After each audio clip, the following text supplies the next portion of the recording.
A'udzubillahi minasyaitonirrajim. Bismillahirrahmanirrahim.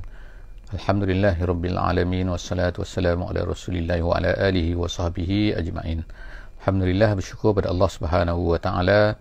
Pagi ni kita dapat bersama-sama lagi dalam sesi tadabbur harian insya-Allah. Hari ini kita akan bersama-sama di muka surat yang ke-112. Iaitu kita akan bersama-sama untuk mentadabbur daripada surah Al-Maidah ayat yang ke-24 sehingga ayat yang ke-31 insya-Allah. Ayat yang ke-24 hingga ayat 31 daripada surah Al-Maidah daripada muka surat 112 insya-Allah. Dalam muka surat ini insya-Allah kita akan melihat dua perkara besar, dua topik utama, iaitu yang pertamanya tentang bagaimana sikap Bani Israel terhadap Nabi Musa alaihi salam. Itu yang pertama.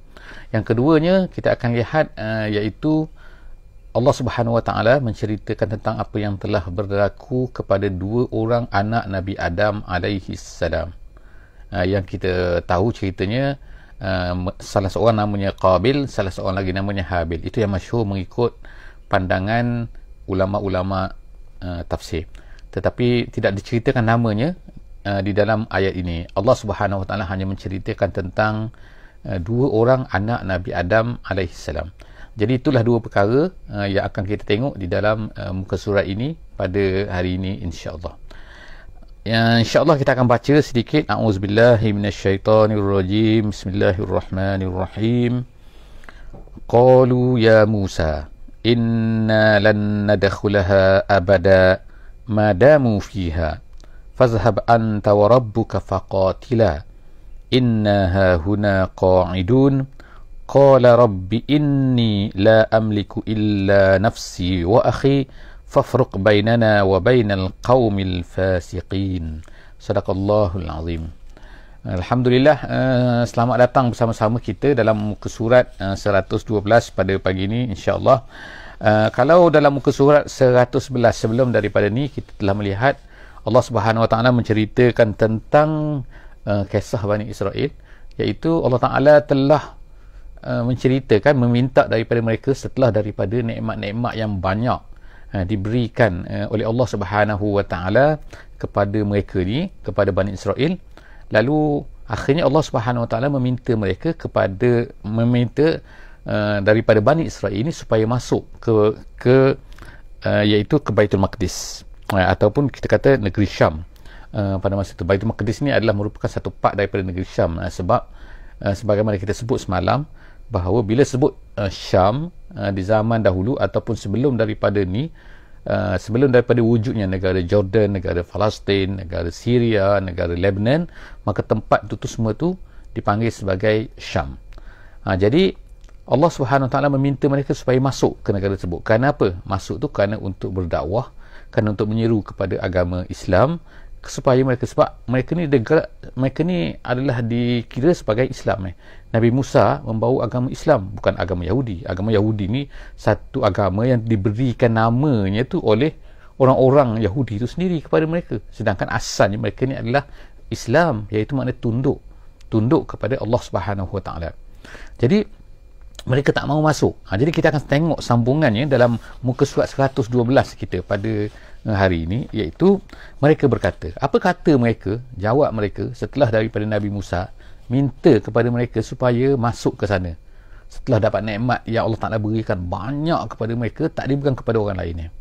Saya ucapkan terima kasih dulu kepada yang telah menuliskan nombor page dan juga ayat pada hari ini di skrin, dan juga yang telah memberi feedback tentang suara dan juga video insya-Allah. Terima kasih banyak-banyak. Jadi kita akan tengok pada hari ini dalam muka surat ni ialah bagaimana jawapan orang-orang Bani Israel ni terhadap Nabi Musa setelah dapat nikmat yang begitu banyak. Sekarang mereka telah selesai menyeberangi laut. Jadi sampai sekarang ni mereka telah sampai ke Sinai. Bila mereka berada di Sinai, Allah Ta'ala beri nikmat banyak kepada mereka. Sekarang ni setelah dapat air, setelah melihat Fir'aun telah dimusnahkan di dalam laut tu, kemudian setelah mereka ni diberikan oleh Allah Subhanahu Wa Taala dengan al-manna was-salwa, banyak sekali kan Allah Ta'ala beri tu. Kemudian sekarang ni Allah Ta'ala minta mereka sekarang pergi ke sana. Sekarang tugas kamu, amanah yang Allah Ta'ala beri kepada kamu ialah pergi ke Syam dan berdakwah ke sana. Di sana ada satu kaum yang memerintah, yang telah menguasai penduduk sana, yang telah menjadi jahat, menjadi syirik dan sebagainya. Jadi Allah SWT perintahkan kepada kamu, wahai Bani Israel, pergi ke sana, berdakwah, jadikan sana Islamkan orang di sana, dan tolak al-jababirah tadi, iaitu orang-orang yang besar ni, yang dikatakan sebagai berbadan sasar, berbadan hebat dan sebagainya. Tapi mereka takut. Jadi apa kata mereka ni dalam ayat ni? Mereka berkata qalu. Kita akan tengokkan ayat-ayat yang digunakan oleh Allah Subhanahu Wa Taala nak menunjukkan kepada jahatnya Bani Israel. Jadi ayat ni turun ketika di Madinah ni ada orang-orang Yahudi di depan Nabi SAW tu. Jadi mereka berkata, Allah sekarang menceritakan kepada kita semua, kepada orang mukmin, dan orang-orang Yahudi sekarang mendengar apabila dibacakan menjadi ayat Quran. Mereka berkata apa? Ya Musa. Tengok perkataan yang mereka guna pun dah menunjukkan tidak ada adabnya mereka. Mereka tak kata ya Rasulullah ke, ataupun ya Nabi Allah ke, wahai utusan Allah ke. Mereka kan kata ya Musa. Hei Musa. Dia kata apa? Inna lan nadkhulaha. Tengok, mereka kata kami tak akan masuk. Sebelum ni mereka dah kata dah, kan kita dah baca kan. Mereka kata kami tak akan masuk Musa, kami tak akan masuk. Abada. Tengok, bukan sekadar, selama-lamanya. Madamu fiha. Selama mana? Madamu, iaitu kaum yang kita kata perkasa, yang besar, yang hebat tu kan. Madamu, selama mana ada di Palestin tu, ada di Syam tu. Jadi tengok kan, kita tengok perangai mereka kan. Mereka tak akan masuk selama mana kaum tu ada di situ. Memanglah kalau dah tak ada, tak perlu berperang, tak perlu susah-susah lah. Ini menunjukkan kepada bahawa mereka ni takut, kepada perasaan takut tu. Jadi sifat takut ni ada dalam hati mereka. Jadi Allah SWT kata madamu fiha fazhab. Tengok, dia kata, tengok kan, kata-kata dia tu, ungkapan dia tu kan, memang kita kata memang jahat. Fazhab, dia kata, pergilah kamu, pergilah kamu Musa, anta warabbuka, dan Tuhan kamu. Tengok, dia guna perkataan warabbuka. Dia tak kata Tuhan kami, kamu pergilah bersama Tuhan kita. Bukan, dia kata Tuhan kamu.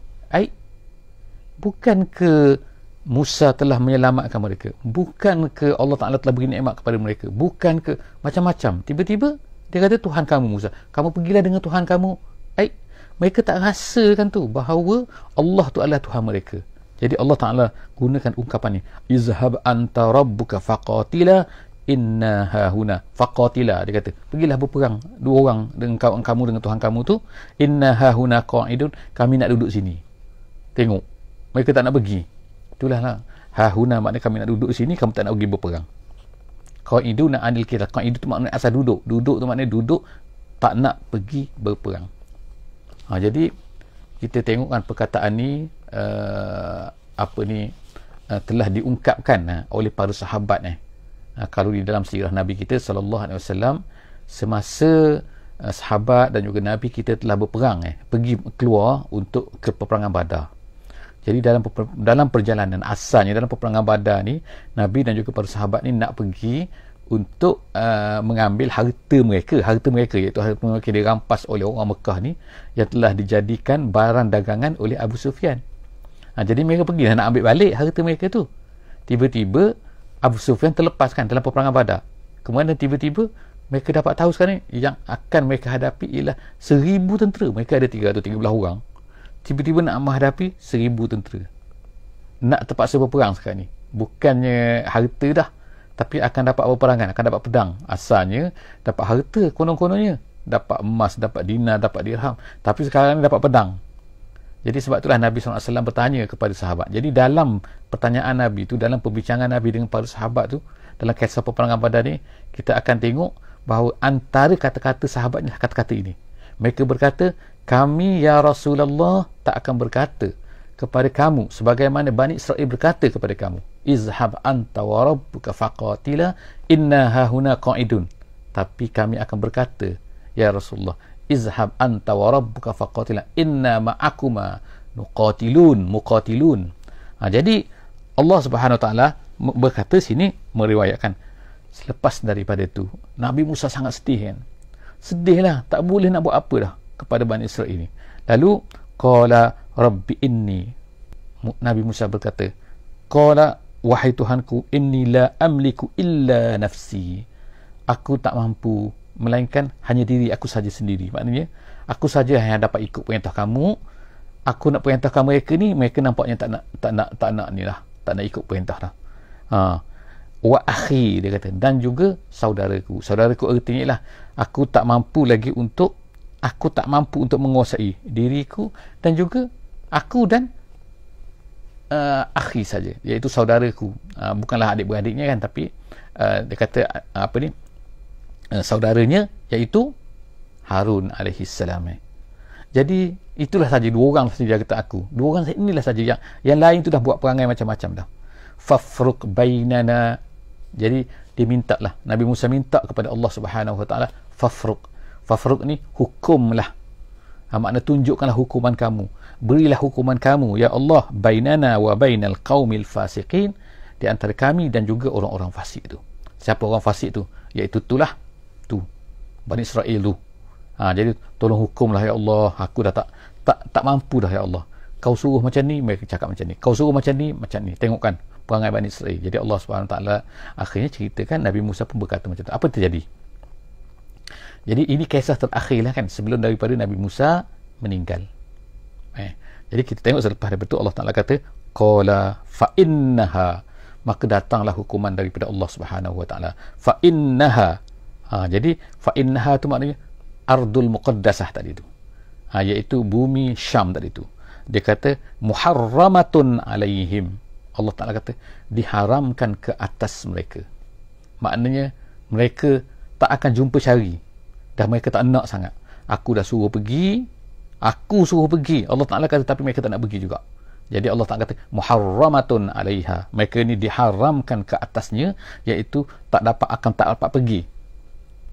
Alaiha, di atas negeri Syam itu 40 sanah, 40 tahun. Jadi kita tengok kalau dalam mushaf kita akan tengok ada bintang 3 kan. Ada bintang 3 situ. 40 sanah, sebelum 40, selepas daripada sanah tu ada satu lagi bintang 3. Jadi artinya sini ialah dalam qiraatnya, dalam tajwidnya ialah kita hanya boleh berhenti salah satu daripada dua tu. Maknanya tak boleh berhenti dua-dua. Jadi kita boleh baca macam ni. Yang pertama kita akan baca mereka ini diharamkan, aku haramkan, Allah Ta'ala haramkan ke atas mereka negeri Syam tu selama 40 tahun. Jadi kita berhenti pada 40 sanah. Atau kita berhenti pada alaihim, kemudian kita start baca dengan 40 sanatan yatihuna fil ardi. 40 sanatan yatihuna fil ardi. Boleh baca macam tu kan. Jadi artinya sini ialah mereka ni diharamkan 40 tahun. Ataupun 40 tahun tu mereka sesat. Jadi ada dua bacaan yang boleh kan. Jadi sekarang ni 40 tahun mereka ni yatihuna fil ardi. Diharamkan 40 tahun ataupun 40 tahun mereka ni yatihu. Yatih maknanya ialah yatahayyaruna. Maknanya mereka jadi pening. 40 tahun berpusing di situ. Diriwayatkan, ceritakan waktu malam mereka start berjalan, waktu pagi mereka sedar-sedar sampai di tempat yang sama. Jalan lagi sampai tempat yang sama. Jadi apa ni? 40 tahun, bayangkan 40 tahun macam tu. Setiap hari kita kalilah kan 365 kali dengan 40 tahun satu tahun 365 hari. 40 tahun keadaan macam tu mereka. Berpusing-pusing. Kalau kita tengok peta sekarang kan Sinai ni taklah besar, walaupun dia besar lah kan tapi taklah sampai, kalau berjalan maknanya beberapa hari boleh lepas lah, habis lah Sinai tu kalau ikutnya kan. Tapi mereka ni berpusing-pusing 40 hari tak keluar-keluar. Allah Ta'ala sesatkan mereka.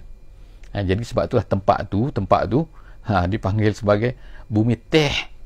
Sinai tu dipanggil bumi teh. Teh tu maknanya tak ya ha tu maknanya sesat maknanya. Sesat maknanya sesat tak jumpa jalan. Bukan sesat sesat pemikiran, tak, sebab tak jumpa jalan.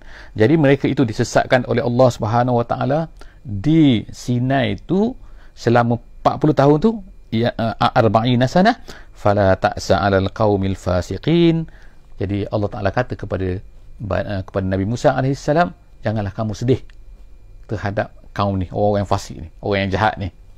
Jadi ceritanya sini ialah Nabi Musa AS telah meninggal semasa selama 40 tahun tu. Nabi Musa dan juga Nabi Harun telah meninggal semasa dalam 40 tahun tu.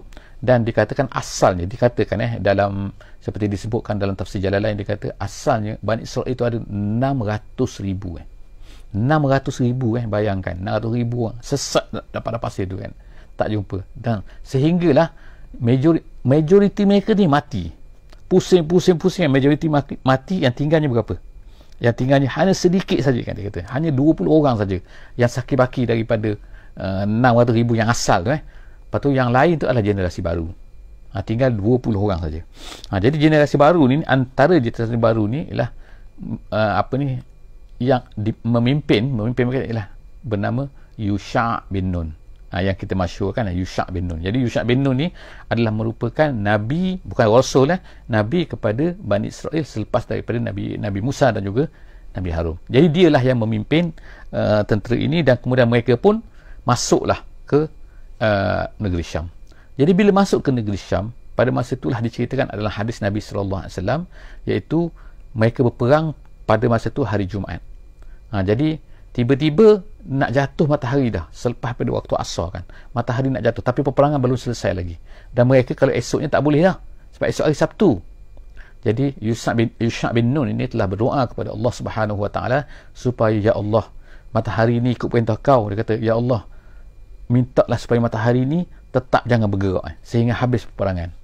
Sehingga mereka sekarang nak kalahkan Al-Jababirah tadi, orang-orang yang besar, orang yang hebat tadi kan, orang-orang yang jahat yang memerintah negeri Syam pada masa itu. Jadi tiba-tiba matahari itu tak bergerak, sehinggalah mereka habis peperangan, barulah matahari itu jatuh. Jadi itu dicerita dalam hadis Nabi SAW, matahari tak pernah tertahan melainkan kepada Yusha' bin Nun yang telah memohon kepada Allah. Jadi cerita ni ada di dalam kitab Riyadhus Salihin. InsyaAllah saudara-saudara boleh baca, insyaAllah sahabat-sahabat semua boleh baca.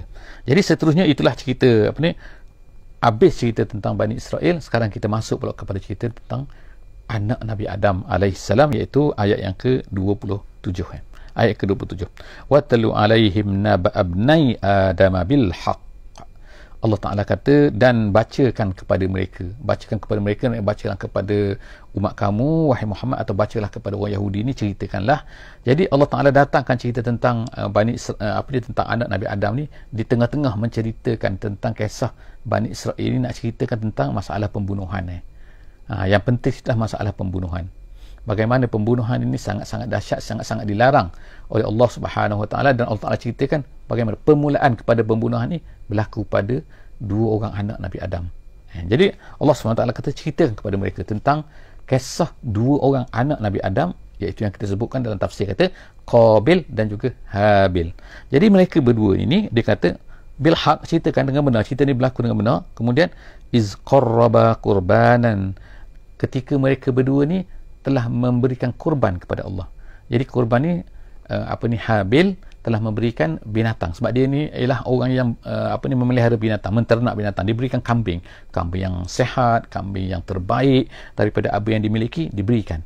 Jadi pada masa itu dikatakan bahawa api akan datanglah daripada langit, akan ambil kurban yang diterima oleh Allah Subhanahu Wa Taala, akan datang api. Jadi masing-masing berilah kurban ni. Yang Qabil ni tadi pula, Qabil ni jadi dia ni dia bertani. Jadi dia ni ada tumbuhannya, ada biji-bijiannya, ada, tapi dia beri yang busuk-busuk, yang tak bagus, yang dia tak nak dah kan, dia letak kat situ untuk kurban. Tiba-tiba api tak makan yang dia, api makan yang Habil. Jadi sebab itulah dia pun nak marah kan. Iz qarraba qurbanan fatukubbila min ahadima, lalu diterima salah seorang daripada mereka, iaitu Habil. Kemudian walam yutaqabbal minal akhar, yang seorang lagi itu, iaitu Qabil, tidak diterima oleh Allah Subhanahu Wa Taala. Qala, jadi dia pun dengki, dia pun berkata la aqtulannak. Tengok kan, dengki kan, syaitan datang hasut, iblis datang hasut, kata, maka dia pun kata, aku akan bunuh kamu. Tengok kan, inilah manusia, perangai manusia sekarang banyak kan, orang buat sihir ke, orang buat apa, sebab apa? Kerana dengki kan. Orang naik pangkat, dia dengki. Orang dapat ni, dia dengki. Tengok kan, dia dengki. Kerana dengki tu, maka dia nak bunuh orang kan. Buat sihir tu macam bunuh kan, buat jahat orang kan, sehingga orang tu terseksa dan sebagainya kan. Qala innama yataqabbalullahu minal muttaqin. Kata Habil ni, kata yang seorang lagi yang nak kena bunuh tu, kata Allah Ta'ala terima orang-orang yang muttaqin. Bermakna apa? Kemungkinan kamu ni ada perasaan tak bertakwa kan, tak takut pada Allah, tak rasa nak tunduk kepada Allah Subhanahu wa taala, sebab tu Allah Taala tak terima. Jadi dia kata apa? La in basatta ilayya yadak, kalau kamu hulurkan tangan kamu litaqtulani, untuk bunuh aku. Habil kata, ma ana bibasitin yadiya ilaika liaqtulak, aku tak akan hulurkan tanganku untuk bunuh kamu. Maknanya aku tak akan balas. Kalau kamu nak bunuh aku, tak apa nak buat macam mana. Kamu nak bunuh aku kan, aku nak kata apa? Aku tak akan balas. Aku tak akan balas. Jadi dia kata, inni akhafullah, aku takut pada Allah Subhanahu wa taala, Rabbal alamin, Tuhan sekalian alam. Maknanya dia ingatkan kepada abang dia ke adik dia ke, bahawa diingatkan bahawa kalau kau nak bunuh aku tak akan bunuh kau. Aku takut pada Allah. Maknanya kamu tak takut pada Allah kan nak bunuh aku ni. Kemudian inni uridu an tabu'a bi ismi. Dia kata ni, Habil ni berkata, aku, dia kata, ingin an tabu'a bi ismi.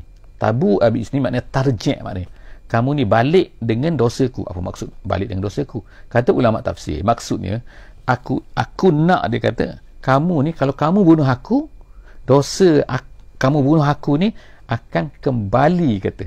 Maknanya ingatkan kamu kan, ingat kan, kalau kamu bunuh aku, dosa nanti, dosa kamu bunuh aku ni, dia kata akan balik kepada kamu. Jaga kan, dia kata wa ismika, dan juga dosa kamu. Dosa kamu apa? Dosa kamu sebelum daripada ni, iaitu dosa kamu menyebabkan Allah Ta'ala tak terima korban kamu. Jadi maknanya kamu ada dosa ni kan.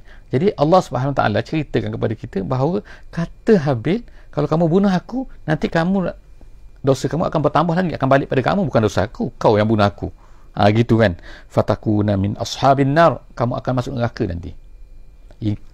Tengok kan, ingatkan lagi kan, memang kedua-duanya ni Muslim kan, kedua-duanya adalah Islam, tunduk pada Allah kan, agama yang betul, agama Nabi Adam AS, agama anak-anaknya, agama yang betul kan. Kemudian wazalika jazaa'uz zalimin, dia kata itulah balasan orang-orang yang zalim kalau kau bunuh aku. Maknanya kau ni masuk dalam golongan orang yang zalim lah. Fatawa'at, lalu apa yang berlaku? Tawa'at maknanya ialah zayyanat, dihiaskan, maknanya dihiaskan. Fatawa'at lahu nafsuhu, jiwanya, dirinya, perasaannya, emosinya, apa yang ada dalam diri dia tu, tawa'at lahu, telah menghiaskan untuk dia. Tak apa, maknanya tak apa. Ni syaitan semua ni kan, ini iblis semua ni kan. Kata tak apa, bunuh dia lah, bunuh dia je, bunuh. Tengok kan, syaitan ni cucuk dia, sehingga dia merasa bahawa okey je bunuh aku, okey je bunuh. Ni kes pertama anak-anak Adam tak pernah lagi berlaku macam ni kan, bergaduh biasa mungkin berlaku kan, tapi ni sampai bunuh-bunuh ni kan, ni apa cerita ni kan. Jadi maknanya begitulah orang yang nak bunuh orang tu kan. Biasanya orang nak bunuh orang ni macam tu lah, dia dah ikut perasaan dia dah tenggelam dah rasional dia tenggelam, dah ikut emosi ni kan, kita kata kan. Jadi sebab tu Allah Ta'ala kata fatawa'at lahu nafsu, orang yang buat satu kejahatan ni, sedangkan dia tahu benda tu adalah jahat, sebenarnya tawa'at lahu nafsuhu tu sebenarnya dia tu sedang dihiaskan bahawa apa yang dibuat tu elok kan. Dia dah hilang dah pertimbangan, gitu kan. Jadi fatawa'at lahu nafsuhu qatla akhihi, untuk bunuh saudaranya. Faqatalahu, lalu dia membunuh. Jadi yang cerita macam tu lah kan, Allah Ta'ala cerita tu saja. Kemudian faqatalahu fa asbaha minal khasirin, maka bila bunuh automatik dia jadi orang yang rugi sekarang ni. Rugi apa? Bukan rugi bisnes. Kalau kita kata rugi sekarang ni berniaga tak laku apa semua kan, rugi bisnes. Ni bukan rugi bisnes ni. Ni rugi dunia akhirat ni kan. Jadi dia nak buat macam mana sekarang ni kan? Dah bunuh ni, fa asbaha minal khasirin. Jadi dia pun termenung lah. Jadi diceritakan dalam tafsir, dia pun ambil lah adik dia ke, tak kira abang dia kan, dia pikul naik atas belakang dia tu kan, jadi dia bawa lari. Dia tak tahu nak buat macam mana sekarang ni, sebab the first time happen kan. Jadi pada ketika itu tiba-tiba dia tengoklah burung jadi dia tak ceritalah burung ni bergaduh ke macam mana kan, tetapi ada setengah ulama kata burung tu ada dua umur gagak. Dua gagak ni bergaduh, akhirnya satu burung tu telah mati. Jadi seekor burung, dia tengok seekor burung tu, kawan dia tu, bila tengok kawan dia dah mati tu, dia pun start lah gitu. Fa ba'asallahu ghuraban yabhasu fil ardi, Jadi Allah Ta'ala utuskan apa ni? Ghurab, burung gagak. Jadi burung gagak tu yabhasu fil ardi. Yabhasu ni ialah mematuk-matuk apa ni dengan paruhnya, dan juga dengan kakinya. Maknanya dia korek dengan paruhnya, korek pasir kan, korek tanah kan. Lepas tu dia tolak kawan dia tu yang mati tu masuk dalam tanah tu, kemudian dia kambus. Jadi itulah kata ghurab yabhasu fil ardi. Apa tujuan tu Allah Ta'ala buat macam tu? Liuriyahu kaifa yuwari sawata akhihi. Dia buat macam tu untuk tunjukkan kepada Qabil tadi tu bagaimana cara untuk menyembunyikan, menutup saudaranya dah mati tadi tu. Jadi Allah Ta'ala pun lalu, dan dia pun berkata, qala, lalu Qabil pun berkata, ya wailata a'ajaztu an akuna misla hazal ghurab. Jadi kata, aku tak boleh ke? Aku ni lemah sangat ke daripada burung ni? Dia kata, burung ghurab ni, dia kata, fa'wari sawata akhi.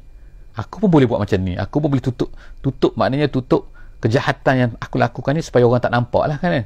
Dah tak ada lah kan. Jadi dia pun buatlah seperti itu terhadap saudara dia tu. Fa'asbaha minan nadimin. Dan Allah Ta'ala kata, dia termasuk pada masa tu orang yang nadim, orang yang menyesal. Tapi apa yang berlaku? Menurut ahli-ahli tafsir, dia kata selepas itu dia pun lari, dia bawa isteri dia pun lari meninggalkan tempat ayah dia, Nabi Adam AS, dan kemudian membinalah satu tempat lain, masyarakat baru kan. Lalu akhirnya di sanalah datang berlakulah kejahatan, kesesatan dan sebagainya. Mereka bertambah ramai dan lama-lama maka akhirnya Allah Ta'ala utuskan pula Nabi yang lain, iaitu Nabi Nuh AS. Ketika mana mereka ni pada ketika itu dah sesat, dah jahat dah kan. Jadi setakat itulah saja insya-Allah sesi kita pada hari ini. Moga-moga kita dapat manfaat kan tentang cerita kita. Yang pertama sekali ialah cerita kisah Bani Israel yang enggan untuk menuruti perintah Nabi Musa alaihissalam. Jadi cerita Nabi Musa dan juga Bani Israel ini adalah satu part daripada kisah-kisah yang banyak tentang Bani Israel ini. Yang kita baca muka surat 112 pada hari ini tu adalah satu part saja kan, iaitu cerita keengganan mereka untuk pergi ke Syam apabila diperintahkan, dan kita tengok perangai kejahatan mereka, kata-kata yang mereka gunakan jahat dan sebagainya, dan akhirnya Allah Ta'ala sesatkan mereka 40 tahun. Allah Ta'ala haramkan kepada mereka 40 tahun negeri Syam tu, ataupun mereka sesat 40 tahun di dalam padang pasir Sinai sehingga tak boleh keluar, sehingga meninggal Nabi Musa alaihissalam dan kemudian Nabi Harun alaihissalam, dan kemudian mereka selepas daripada itu maka mereka pun dibawa selepas 40 tahun tu, dipimpin oleh Yusha bin Nun untuk pergi ke Palestin, ke negeri Syam, untuk membebaskan negeri sana dan menjadikan tempat itu sebagai tempat yang Islam, yang menerima Islam. Dan selepas itu kita telah baca juga tentang kisah anak Nabi Adam, 2 orang anak Nabi Adam. Jadi setakat itulah saja, insya-Allah jumpa lagi dalam sesi yang akan datang di muka surat 113 insya-Allah. Aku qauli hadza wa astaghfirullahal azim li wa lakum wa billahi taufiq wal hidayah. Wassalamu alaikum warahmatullahi wabarakatuh. Bismillahirrahmanirrahim. Wal 'asri innal insana lafi khusr illa allazina amanu wa 'amilus solihat wa tawasaw bil haqqi wa tawasaw bis sabr.